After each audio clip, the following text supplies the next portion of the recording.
let's move on to Offensive Player of the Year. And I'll let you go ahead and take this one. All right, you're probably gonna be pissed at me. So originally, I told you I was gonna pick Nico Collins, which Okay. Yeah. it, I think he's a fair pick.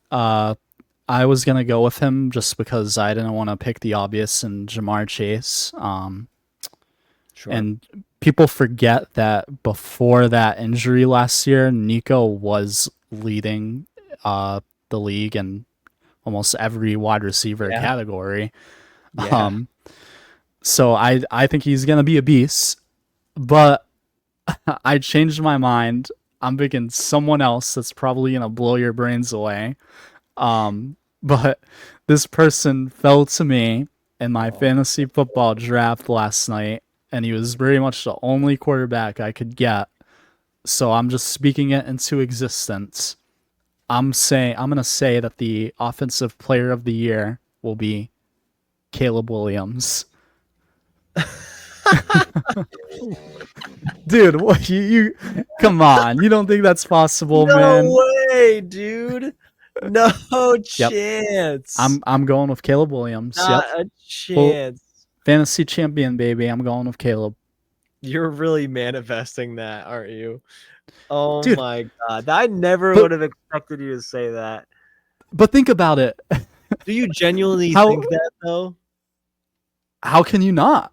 I mean, dude, this is a year ago, this is the number one prospect quarterback to arguably ever come out. And he has Ben Johnson and a very improved offensive line.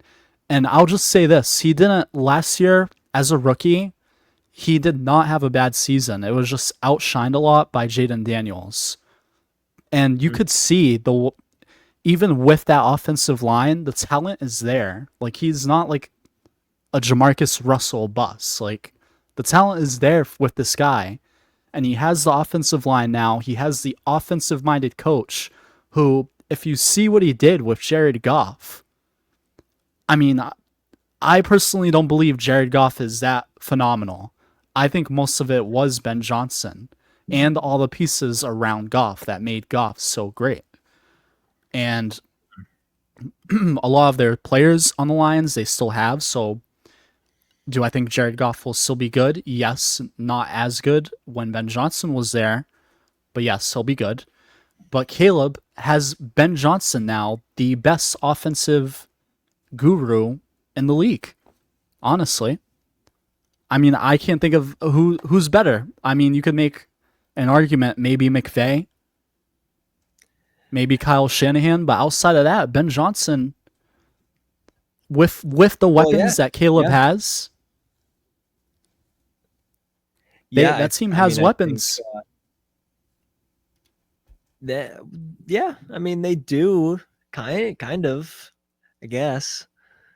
I mean,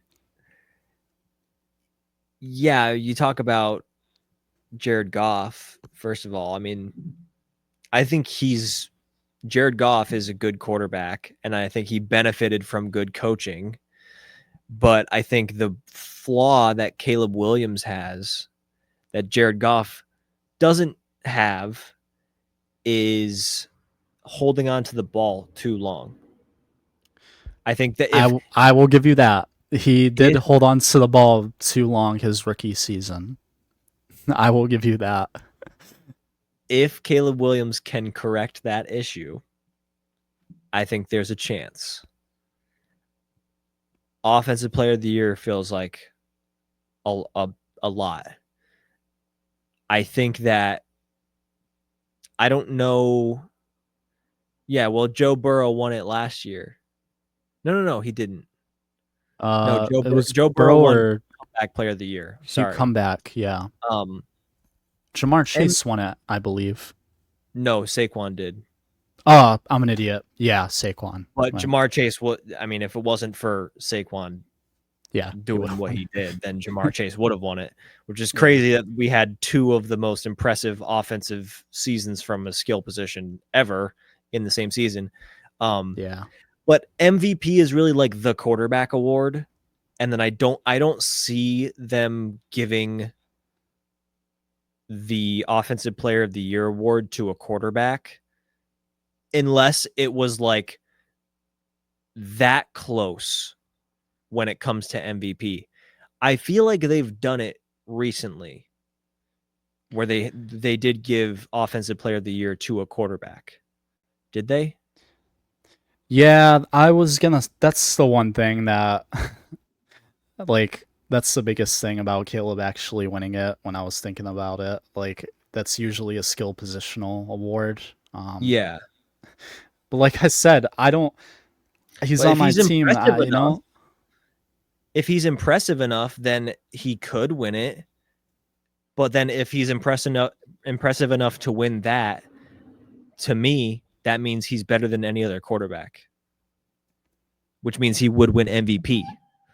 So you should be picking Caleb Williams for MVP, is what you should do.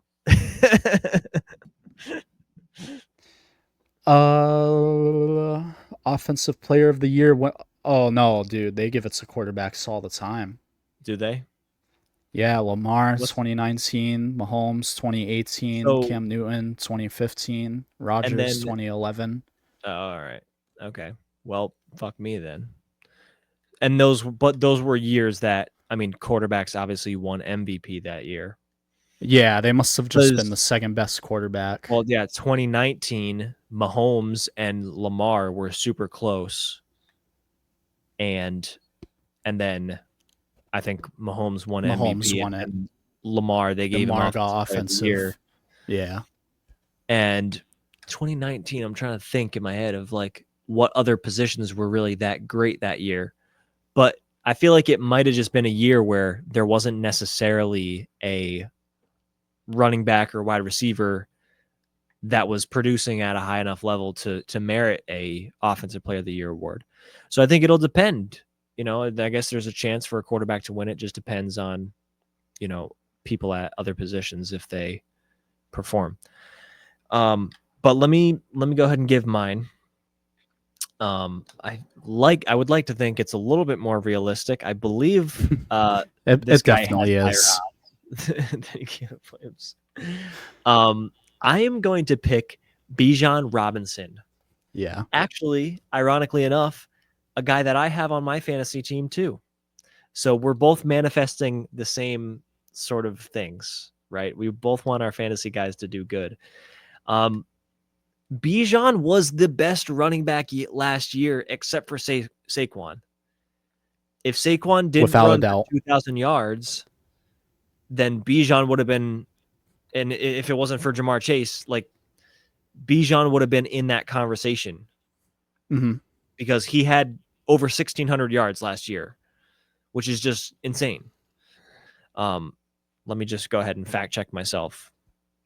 But I believe that Saquon is probably not going to perform the way that he did last year.